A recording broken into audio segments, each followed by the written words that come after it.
నమస్కారం. Welcome to I dream. ధర్మ మార్గం కార్యక్రమానికి స్వాగతం. నేను మీ విజిత.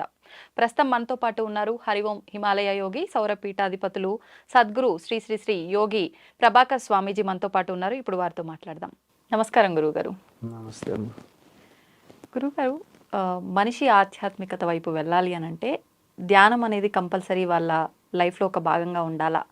అసలు ధ్యానం ఆవశ్యకత ఏంటి? ధ్యానం చేయాలంటే మనం ఏకాగ్రత అనేది అసలు కుదరదని చెప్తుంటారు చాలామంది. ఏకాగ్రత కుదరాలి అంటే ఏం చేయాలి? నియమాలు ఏమైనా పాటించాలా? ఓం శ్రీకశ్యపాత్మజం భానుం సహస్రకిరణోజ్వలం సర్వరోగహరం మిత్రం సూర్యదేవముపాస్మహే. ఓం శ్రీ గురుభ్యో నమః. ధ్యానం అంటే ఏమిటి? ఆధ్యాత్మికతకి ధ్యానం అవసరం ఉందా? ధ్యానం ఆవశ్యకత ఏంటి? ధ్యానం నిజంగా ఎటువంటి పాత్ర పోషిస్తుంది? ఆధ్యాత్మికత వైపు వెళ్ళాలంటే నియమాలు ఎలాంటివి పాటించాలి? అసలు ఆధ్యాత్మికత అంటే ఏమిటి అనే ప్రశ్న ముందు. ఆధ్యాత్మికత వేరు, భక్తి వేరు. ఏంటి గురుగారు డిఫరెన్స్? ఆధ్యాత్మికత అంటే నీలో ఉన్నటువంటి ఆత్మశక్తిని నీవు తెలుసుకుంటావు, అంటే నీ గురించి నువ్వు తెలుసుకునేది ఆధ్యాత్మికత. ఓకే. నీవు భగవంతుడి గురించి ప్రార్థన చేసి భగవంతుడు ఉన్నాడని నమ్మి ఆయన మీద విశ్వాసం ఉంచితే దాని పేరు భక్తి. ఓకే. ఇప్పుడు ఆధ్యాత్మికత అంటే అది ఆత్మికత. ఆధ్యాత్మికత అంటే నీలో ఉన్నటువంటి ఆత్మతత్వాన్ని నీవు తెలుసుకుంటాం ఆధ్యాత్మికత. ఓకే. నీవు ఈ శరీరంతో ఇంకొకరెవరో దైవం ఉన్నదని ఆ దైవం కోసం ఆ దైవం ఉన్నాడని విశ్వసించి ఆ దైవం మీద ఆ విశ్వాసంతో ఆయన చేస్తాడని నీవు అనుకుని సర్వస్వము ఆయన అని నిన్ను నువ్వు సమర్పించుకుంటే దాని భక్తి. ధ్యానం అంటే చాలామంది అనుకుంటున్నారు కూర్చుని కళ్ళు మూసుకుంటామని. కూర్చుని కళ్ళు మూసుకుంటే ఇది శారీరక మౌనం అవుతుంది. అంటే ఇంద్రియాలని షట్ డౌన్ చేయడం. ఇంద్రియాలని ఆదేశించి దాన్ని నడిపించేటటువంటిది మన మనస్సు. ఈ మనస్సుని సంకల్ప వికల్పాల నుంచి తగ్గించి దాని వృత్తుల్ని నిరోధించేటటువంటి ఒక ప్రక్రియ పేరు ధ్యానం. ఇంత ప్రాసెస్ అందరికీ సాధ్యమవుతుందా? సాధనతో సాధ్యం కానిది ఏదీ లేదు. ఇప్పుడు యాంకర్గా నువ్వు ముందు వచ్చిన రోజుల్లో ఎంత ధైర్యంగా ప్రశ్నించలేదు.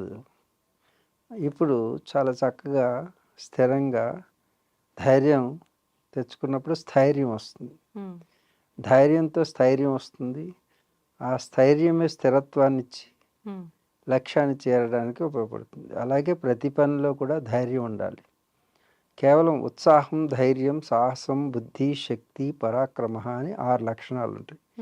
ఇవి 6 ఎవరి దగ్గర ఉంటాయో వాళ్ళు ఈ విశ్వంలో అన్నీ సాధించగలుగుతారు. ఓకే.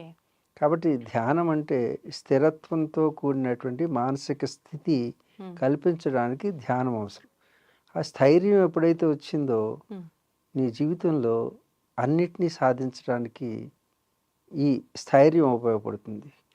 అంటే దానికి ఆధ్యాత్మికత ఉన్నతే కాదు, భౌతికమైనటువంటి ఉన్నతికి కూడా ధ్యానం అవసరమే. అయితే ఇప్పుడు ధ్యానం చేయాలి అంటే నియమాలు ఏమైనా పాటించాల్సి ఉంటుందంటారా? స్థలం, మనసుని ప్రకోపించేటటువంటి ఆహారం కానీ విహారం కానీ, కేవలం ఆహారమే అనుకుంటున్నారు చాలామంది. యుక్తాహార విహారస్య యుక్తచేష్టస్య కర్మసు యుక్త స్వప్నావబోధస్య యోగో భవతి దుఃఖాః. మన జీవితం మీద మనం చేసే పని మీద ఆహారం యొక్క ప్రభావం ఉంటుంది. ఆహారమే కాదు, విహారం, మనం తిరిగే తిరుగుళ్ళు, చేష్టలు, అప్పుడప్పుడు తెలియకుండానే ఏవో చేష్టలు చేస్తుంటాం. వాటి ప్రభావం ఉంటుంది. ఏదో తెలుసో తెలియకో హాయ్ అన్న ఎవరినో వాడి ఇంటి చుట్టూ తిరిగితే ఇది ఒక రకం చేష్ట.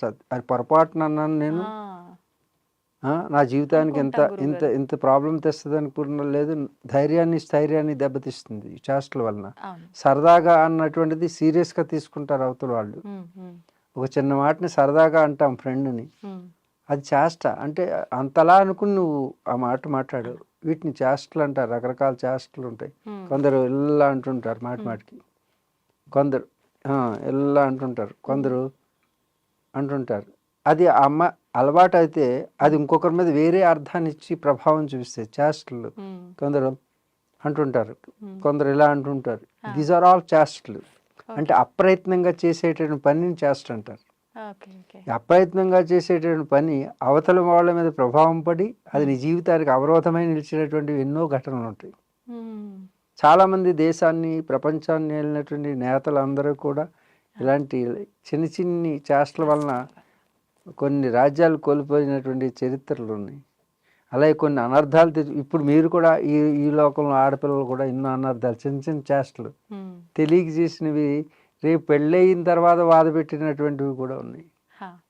అంచేది అవరోధాలు నిలుస్తుంటాయి. చేష్టలు యుక్తాహార విహారస్య యుక్తచేష్టస్య కర్మసు. మనం చేసిన కర్మ మనకు ఫలితమై ఏడిపిస్తుంటుంది.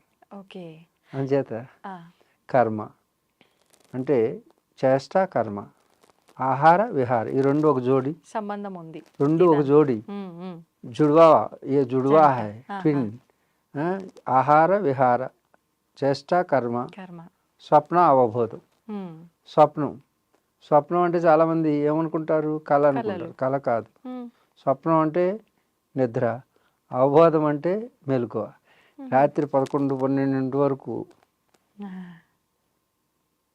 పొద్దుటే మేకప్ వేసుకుని వచ్చి కళ్ళు ఇలా పెడతారు. అప్పుడు నీ మానసిక స్థితి దేన్ని గ్రహించలేదు.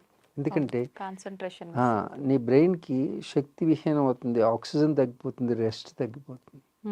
తద్వారా ధ్యానం అనేది ఈ 6 ఫ్యాక్టర్స్, ధ్యానమే కాదు నిత్య జీవితంలో కూడా ఆహారము, విహారము, వ్యవహారం, చేష్ట, కర్మ, అవబోధము, స్వప్నం ఈ 6 ఏవైతే ఉన్నాయో ఈ 6 యొక్క ప్రభావం నీ జీవిత పర్యంతం పడుతూనే ఉంటుంది. అది కేవలం ధ్యానం కోసమే కాదు, నీ ప్రొఫెషనల్ లైఫ్, పర్సనల్ లైఫ్, నీవు ఎన్ని లైఫ్లు ఉన్నాయో అన్ని లైఫ్ల మీద వీటి యొక్క ప్రభావం పడుతూనే ఉంటుంది. అంటే ఒక జన్మతో ఇది తొలగించుకునే అవకాశం లేదంటారా? నువ్వు ధ్యానం మీద ప్రభావం చూపించేటటువంటివి ఆహారం గురించి అడిగావు. నేను ఆహారంతో పాటు ఈ విషయాలను చెప్పాను. జీవితాంతం తొలగించుకునే అవకాశం లేదా అంటే there are so many impressions on your mind. You are acquired something knowledge from the outside world with the sensory organs. అంటే నీ యొక్క సెన్సరీ ఆర్గన్స్, కళ్ళు, ముక్కు, చెవులు, అంటే భాషలో చెప్పాలంటే శ్రోత్రేంద్రియము, త్వగేంద్రియము, రసేంద్రియము, ఘ్రాణేంద్రియము, చక్షురేంద్రియము, శ్రోత్రేంద్రియములని 5 జ్ఞానేంద్రియములు. అంటే ముక్కుతో వాసన చూస్తాం, కంటితో దృశ్యాన్ని చూస్తాం, చెవితో శబ్దాన్ని వింటాం, నాలుగుతో రుచి చూస్తాం, చర్మంతో స్పర్శని చూస్తాం. అయితే ఈ 5 ఇంద్రియాలతోటి బాహ్య ప్రపంచంలో ఉన్నటువంటి విషయాలని సంగ్రహించి మనం వాటికి అలవాటుగా మొదలు పెడతాం. అలవాటు వ్యసనం అవుతుంది. వ్యసనం ఆసనం వేసుకుంటుంది లోపల. ఆసనం వేసుకుని శాసనం చేస్తుంది, మన యొక్క ఉనికినే లేకుండా చేస్తుంది, బానిసలా మారిపోతాం అన్నమాట. ఇలా ఇంద్రియాలు అనేటటువంటివి క్వశ్చన్ ఏంటి మరలా రిపీట్ చేసుకో, ఒకసారి తలుచుకో. అనుభవించక తప్పదా జన్మ జన్మలకి ఆ ఫలితాన్ని? ఈ ఇంద్రియాలు తీసుకొచ్చినటువంటి జ్ఞానాన్ని లోపల పదే పదే పెట్టుకుంటే ఆ ముద్ర చెరిగిపోదు. It become a print. ఈ ప్రింట్ పడిన దాన్ని మీరు మెమరీలోకి వెళ్ళిపోతుంది, మెమరీలోకి సూక్ష్మంగా వెళ్ళిపోతుంది. వెళ్ళిపోయి అది ఆ మైక్రోచిప్లో ఏ విధంగా అయితే మనం ఇంత పెద్ద సెట్టింగ్ చిన్న దాంట్లోకి వెళ్ళి చిప్లో ఎలా దాక్కుంటుందో దాంట్లోకి వెళ్ళిపోయి సూక్ష్మం అయిపోతే దాని సంస్కారం అంటారు. ఈ సంస్కారం రికార్డెడ్గా ఉంటుంది. కెమెరా మారిపోయినా ఆ చిప్లో ఉన్నటువంటి డేటా మారదు. అలాగే ఈ శరీరం అనేటటువంటి ఈ ఇంద్రియజనితమైనటువంటి గ్యాడ్జెట్ పోయినప్పటికీ అంటే జన్మ అంటున్నావు చూసావు, అవును. జన్మ అంటే శరీరం పోయి ఇంకొక శరీరంలోకి వెళ్తావు నువ్వు అంతే. ఆ! ఇంకొక శరీరంలోకి వెళతావు. ఓకే. ఓకే. అంతేగాని ఇంక అంతకన్నా మార్పు ఏమీ లేదు. ఈ స్టూడియోని వదిలేసిన తర్వాత యాంకర్‌గా ఇంకో స్టూడియోలోకి వెళ్తావు. ఆ! ఇక్కడ ఉన్నటువంటి ఆలోచన విధానమే అక్కడ ఉంటుంది. పెద్ద ఏం మార్పు రాదు. కొంచెం అట్మాస్ఫియర్ మారుతుంది. పరిస్థితులు. ఆ! అంటే పరిసరాలు మారతాయి. తల్లిదండ్రులు మారచ్చు. హ్మ్. తల్లిదండ్రులు అంటే మనిషి తల్లిదండ్రులు రావచ్చు. హ్మ్. పశువు తల్లిదండ్రులు, పక్షి తల్లిదండ్రులు రావచ్చు. అంటే ఏ జన్మైనా ఏ తీసుకోవచ్చు. జన్మలోనైనా జంతువుగా అయినా సరే మనిషిగా అయినా. నీవు చేసినటువంటి పాపం అనుభవించక తప్పదు. పుణ్యాన్ని అనుభవించక తప్పదు. హ్మ్. అంటే కర్మ ఫలితాన్ని ఎవరైనా అనుభవించాల్సిందే. ఎవరైనా అనుభవించాలి. హ్మ్. మరి అనుభవించక తప్పదు అన్నప్పుడు ఇప్పుడు రకరకాల పూజలు చేసి, ఈ పూజ చేయడం వల్ల ఈ దోషం పోతుంది, ఇది తొలగిపోతుంది, పాపాలు హరించుకుపోతాయి. ఇలా రకరకాలుగా చెప్తుంటారు కదా గురూజీ. మరి ఎలా సాధ్యపడుతుంది అలా కర్మలు తొలగించుకోవడం పూజల ద్వారా? ఇప్పుడు చేసిన పాపం నువ్వు ఎండలో నడుస్తున్నావమ్మా, ఎండలో నడుస్తుంటే ఎండ పడకుండా ఉండాలంటే ఎలా? ఏదో ఒకటి ఆధారం గొడుగు. సేమ్ దట్ ఈస్ హ్మ్. ఆన్సర్. ఓకే. అంటే కేవలం ఎండని తప్పించలేవు. హ్మ్. నీ పాప ఫలితాన్ని తప్పించలేవు. కాకపోతే కాసేపు నీడని ఇచ్చి ఆ ప్రభావాన్ని తగ్గించేటటువంటి అవకాశాన్ని శాస్త్రాలు కల్పించారు. కానీ శాస్త్రాలు చేసేది మాత్రం హ్మ్. ఆ అవకాశానికి అమ్ముకోవడం వలన నమ్ముకోకుండా హ్మ్. ఆ విశ్వాసాన్ని సరిగా అమలు చేయలేకపోతున్నారు. ఓకే. కాబట్టి ఈ ఫలితాలనేవి శాస్త్రం సరైనదే. హ్మ్. కానీ ఆ శాస్త్రాన్ని సరిగా అవగాహన చేసుకోకుండా వాటిని ప్రయోగించే శాస్త్రులు హ్మ్. లోపం ఉన్నది. ఆహా! అందుకు పూజలు ఫలితాలు ఇస్తాయా ఇవ్వా అంటే హ్మ్. సరైన వాళ్ళు చేస్తే ఫలితాలు ఇస్తాయి. శాస్త్రాన్ని సరిగా అవగాహన చేసుకున్న వాళ్ళు. హ్మ్. అదే కేవలం వేషధారణ, భాషధారణ చేసిన వాళ్ళు చేస్తే ఆ హ్మ్. ఫలితాలు రాకపోవచ్చు. కానీ ఓకే. శాస్త్రం చెప్పింది ఏదైతే ఉందో హ్మ్. అది కొంతవరకు ఉపశమనం ఇవ్వడానికి పూజలు, హ్మ్. యజ్ఞాలు, యాగాలు, హోమాలు ఉపయోగపడతాయి. ఓకే. ఇవి ఉపాయాలు కాదవి. హ్మ్. కేవలం సహాయకారణంగా ఉపయోగపడతాయి. హ్మ్. శాశ్వతంగా దూరం చేస్తాయి అని చెప్పలేం. ఓకే. అయితే గురూజీ మీరు ఇందాక కూడా చెప్పారు. కర్మ అనేది ఖచ్చితంగా మనం అంటే ఒక ఇల్లు నుంచి ఇంకో ఇల్లు ఎలా చేంజ్ అవుతామో బాడీ మారుతుంది తప్ప అంటే దానికి అనుభవించాల్సినవి ఏమి మారవని చెప్పి. అలా మారవు. ఎన్ని జన్మల వరకు అవకాశం ఉంటుంది? తీరిపోయే వరకు ఉంటుందంటారా? అందుకే వేదంలో హ్మ్. జ్ఞానకాండ, కర్మకాండ అని 2 భాగాలు. హ్మ్. పూర్వోత్తర విభాగాలు అంటారు. హ్మ్. జ్ఞానకాండ ఎప్పుడు కూడా నీలో ఉన్నటువంటి దైవశక్తిని గురించి చెప్తుంది. కర్మకాండ ఎప్పుడు కూడా ఉపాసన మార్గాల గురించి, యజ్ఞయాగాది క్రతువుల గురించి చెప్తుంది. హ్మ్. జ్ఞానం సర్వశ్రేష్టమైనటువంటిది. హ్మ్. అంటే అల్టిమేట్ అన్నమాట. హా! దాంట్లో దేవతలు, దేవుళ్ళు వీళ్ళు ఎవరు ఉండరు. హ్మ్. నీవు ఎరుక కలిగి, నీవు జ్ఞానం కలిసి తెలుసుకోవాల్సింది తెలుసుకుంటే ఇంక తెలుసుకోవాల్సింది ఎవరు లేరు. నీవే హ్మ్. ఆ శక్తి స్వరూపంగా మారుతావు. ఓకే. ఇది జ్ఞానకాండ. కర్మకాండలోను ఆ స్థాయికి వెళ్ళలేని వాళ్ళకి హ్మ్. వాళ్ళు పాపం చేసుకున్న వల్ల మానవ జన్మ వస్తుంది. పాప పుణ్యాల కలయిక. ఓకే. ఇప్పుడు మనిషిగా పుట్టినప్పుడు పాప పుణ్యాలు 2 బ్యాలెన్స్లు ఉండడం చేత ఆ! మనిషి శరీరం వస్తుంది. హుహు. కేవలం పాపం చేసినట్టయితే కళ్ళుంటాయి, హ్మ్. ముక్కుంటుంది, నోరుంటుంది, హ్మ్. దానికి తోక కూడా ఉండొచ్చు, 4 కాళ్ళ మీద నడవచ్చు ఓకే. ఆ! పాపం చేస్తే. ఓకే. అది రెక్కలు ఎగిరేటటువంటిది అయ్యి ఉండొచ్చు. పక్షి, జంతువు. ఆ, హ్మ్. ఇంకొంచెం బాగా పాపం చేస్తే, హ్మ్. బాగా పాపం చేస్తే హా! దానికి నోరు ఉండదు, హ్మ్. కళ్ళు ఉండదు, ముక్కు ఉండదు, తిరగడానికి కాళ్ళు ఉండవు. హ్మ్. వస్తువు. ఒక చేట నుంచుని అలా చూస్తుంటుంది. రాళ్ళు ఇసిరినా చూస్తుంటుంది. హ్మ్. రాళ్ళు ఇసిరితే పళ్ళు రాలగొట్టినా ఊరుకుంటుంది. పళ్ళు రాలుతుంటాయి. చెట్టు. ఓకే. అంటే ఎక్కువ పాపాలు చేసుకున్న వాళ్ళు చెట్టుగా పుడతారా? పాషాణమైనటువంటి జన్మ. ఆ! ఇంక వీడు మూర్ఖాతి మూర్ఖుడిగా ప్రవర్తిస్తే మానవుడు హ్మ్. పాషాణంలా ఉన్నాడు వీడు అని అంటాం చూసావు. అవును. వీడికి నీతి జాతి ఏమీ ఏమీ లేదు. లేదు. ఆ! అన్నదమ్ములు, అక్క చెల్లు, చెల్లి, తల్లి ఏ తేడా ఉండదు వాడికి. హ్మ్. అలాంటి వాడు పాషాణ జన్మ అయినటువంటి పర్వతంగా పుడతాడు. ఓకే. అందుకే పర్వతాలు దేవుణ్ణి మోస్తుంటుంది ఎత్తి మీద పాపం పోవాలని. ఆహా! ఎన్ని జన్మలు మోస్తుంటాయి, ఎన్ని యుగాలు మోస్తుంటాయి ఆ! తప్పు చేసామని తెలుసుకొని. హ్మ్. చెట్లు పాపం చేసామని తెలుసుకుని ఎవరు ఇవ్వకుండా చూడు, ఎవరికి ఏం పెట్టకుండా దాచుకుని ఎక్కడ అండర్ గ్రౌండ్లో పెట్టి చచ్చిపోతారు చూడు. హ్మ్. హ్మ్. ఎవరికి ఎవరు వాళ్ళు అవును. బ్రతికున్నది కాదు, వాళ్ళు తినరు, ఇంకొకరికి పెట్టరు. ఇంకొకరు పెట్టరు. వాళ్ళందరూ ఎప్పుడు ఇస్తూనే ఉంటారు. ఆహా! వాళ్ళు ఎండలో నుంచుంటారు. పక్కన ఆస్తులన్నీ కొట్టేసిన వాళ్ళు ఇంకా చిన్న స్థలం చాలు అనుకుని ఆ స్థలంలో ఉండి పెద్దగా ఎదిగి వాళ్ళ ఎండలో ఉండి పాపాన్ని మోస్తూ అందరికీ నీడనిస్తూ నీడనిస్తారు. పళ్ళిస్తూ ఆ, హ్మ్. జీవితాంతం వచ్చినవన్నీ పంచిపెడుతుంటారు. ఓకే. ఇప్పుడు పంచలేని వాళ్ళు ఆ!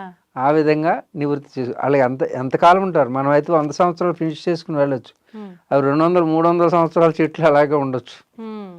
కాబట్టి చెట్టు జన్మ వస్తుంది. ఓకే. ఇది దేవ. ఇక హ్మ్. కేవలం పుణ్యం చేశారనుకో హ్మ్. స్వర్గలోకంకి వెళ్ళొచ్చు. హ్మ్. నన్ను చూడమ్మా, స్వర్గలోకానికి వెళ్ళొచ్చు. You also. ఆ! ఓకే. స్వర్గలోకం అంటే ఏం లేదు, ఇలాంటి లోకమే. హ్మ్. కాకపోతే హైదరాబాద్లో ఉండే పబ్ కల్చర్ ఉంటుంది. ఏంటి?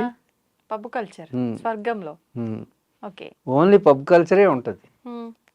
స్వర్గంలో ఉండేది ఏంటంటే నాచ్ గానా. ఎంజాయ్‌మెంటా? నాచ్ గానా ఆ! అంటే అక్కడ ఎప్పుడు నాట్యం చేయడానికి 16,000 మంది అప్సరస్సులు ఉంటారు. ఓకే. ఉమ్. హ్మ్. దాంట్లో మీకు తెలుసు కదా, పరిచయం ఉన్నారా లేదా? రంభ, ఊర్వశి, మేనక, త్రిలోత్తమ, ఘృతాచి, అలాగే జ్యోతిలక్ష్మి, జయమాలిని, స్మిత, వీళ్ళందరూ ఎవరో ఉన్నారు కదా. ఆ! వీళ్ళందరూ అక్కడే ఉంటారు. ఓకే. ఉమ్. హ్మ్. వీళ్ళ దేవలోకం అంటే దేవలోకం అంటే అదేదో స్వర్గలోకం అంటే అందుకే అందరూ టికెట్లు తీసుకుంటున్నారు అన్ని మతాల్లో వాళ్ళు. హ్మ్. ముందే బుక్ చేసుకుంటున్నారు ఎందుకు? ఇక్కడ పొందనవి అక్కడ ఫ్రీగా పొందొచ్చు. ఓకే. ఆ స్వర్గలోకం అంటే ఏదో అనుకుంటున్నారు. దేవతలు అంటే హ్మ్. మనుషుల కంటే మనుషుల్లో పుణ్యం చేసుకున్న వాళ్ళు స్వర్గలోకానికి వెళ్తారు. హుహు. స్వర్గలోకం అనేది గొప్పది కాదు. హ్మ్. అందుకే భారతీయ సనాతన సాంప్రదాయానికి స్వర్గలోకం అనేది కూడా ఒక చిన్న లోకం అంతే, చిన్ని లోకం. ఆ! అది ఇక్కడ కంటే ఎక్కువ భోగాలను అనిపించే లోకం. మనిషి జన్మ ముక్తిని పొందడానికి అవకాశం ఉంది. జైలు నుంచి విడుదల పొందొచ్చు ఇక్కడ. అవును. జైలు నుంచి విడుదల పొందేటటువంటి అవకాశం ఉంది. మనుషులకే ఉంది, హ్మ్. కానీ దేవతలకు లేదు. హ్మ్. దేవతలు ముక్తిని పొందలేరు, మోక్షాన్ని పొందలేరు. హ్మ్. అంచేది దేవలోకం ఏదో గొప్పదని చాలా మతాలు ప్రచారం చేసి ఆ మతాలకు సంబంధించిన వాళ్ళు టికెట్లు అమ్మేస్తున్నారు హ్మ్. పరలోకం కోసం అని. ఓకే. కానీ పరలోకం అంటే అది ఒక పరలోకం. హ్మ్. ఈ లోకంలో ఎలాగైతే ఈ లోకంలో అయితే చట్టాలు ఉన్నాయి, అక్కడ ఏ చట్టాలు లేవు. హా! ఎవరితో ఎవరైనా తిరగచ్చు. అన్నదమ్ములు అక్క చెల్లు వరుసలు లేవు అక్కడ. ఏమీ కూడా కళ్ళు ఇలా బ్లింక్ అవ్వవు అక్కడ. హ్మ్. అవి ఒక ప్లాస్మా బాడీతో ఉంటుంది. అంటే ఆహా! ఇది శరీరం ఉభయపది అంటారు ఇక్కడ. హ్మ్. ఇక్కడ తప్పు చేస్తే పాపం లెక్కల్లోకి వస్తుంది, అవును. మంచి చేస్తే పుణ్యం లెక్కలేస్తుంది. హ్మ్. ఇది ఉభయపది, రెండింటిని లెక్కించుతూ ఉంటుంది ఇక్కడ ఒక చోటే. హ్మ్. ఇంకే లోకంలోనూ కూడా పాప పుణ్యాల గణన ఉండదు. హ్మ్. అందుగురించి పైకి వెళ్ళిన వాళ్ళు అందరూ కూడా పుణ్యం చేసుకున్న వాళ్ళు. హుహు. పుణ్యం అయిపోయిన తర్వాత కిందకు వచ్చేస్తారు. మళ్ళీ దేవతలు కూడా మనిషి జన్మ ఎత్తాలి మళ్ళీ. దేవతలు కూడా. క్షీణే పుణ్యే మత్స్యలోకం విశంతి అని చెప్పారు. హుహు. అంటే పుణ్యం క్షీణించిన తర్వాత వాళ్ళు, అంటే వీసా డేట్ అయిపోయిన తర్వాత అమెరికా నుంచి తిరిగి వచ్చేసినట్టు, హ్మ్. సింగపూర్ నుంచి తిరిగి వచ్చేసినట్టు, మలేషియా నుంచి హా! ఆ మసాజ్ సెంటర్ నుంచి తిరిగి వచ్చినట్టు, ఈ విధంగానే ఉంటుంది స్వర్గం. ఓకే. అయితే స్వర్గం, నరకం ఉంది. ఆ, హ్మ్. ఏమీ లేదమ్మా. ఈ భూలోకం ఉందా లేదా, మనం ఇక్కడ ఉన్నాం కాబట్టి తెలిసింది. హ్మ్. అక్కడ ఉన్న వాళ్ళు ఎవరు ఏంటి అనేది కూడా మనకి శాస్త్రాల్లో ఉంది కదా. హ్మ్. హ్మ్. అక్కడ విద్యాధరులు ఉన్నారు, అశ్విని దేవతలు ఉన్నారు, హ్మ్. కిన్నెరులు ఉన్నారు, కింపురుషులు ఉన్నారు, గంధర్వులు ఉన్నారు. అంటే గంధర్వులు అంటే పాటలు పాడేవాళ్ళు, ఆహా! అశ్విని సింగర్స్. దేవతలు అంటే డాక్టర్స్. ఓకే. అంటే దేవతలకి సంబంధించినటువంటి సెటప్ అంతా ఉంది. ఆ! వాళ్ళందరూ డాక్టర్స్ ఉన్నారు, లాయర్స్ ఉన్నారు. మరి వీళ్ళందరూ వాళ్ళకి ఎందుకంటే డాక్టర్స్ ఎందుకు? దేవతలకి వాళ్ళకి జబ్బులు ఎందుకంటే చేస్తాయా? డాక్టర్లు అంటే వాళ్ళకు కూడా కొన్ని రకాలైనటువంటి వ్యాధులు రావచ్చు. దేవతలకు కూడా. దేవతలకు కూడా ఎందుకంటే చేసే పనులను బట్టి హ్మ్. అక్కడ రావచ్చు. మ్మ్. దేవగురువు బృహస్పతి ఉన్నాడు, రాక్షసుల గురువు. మ్మ్. ఆ?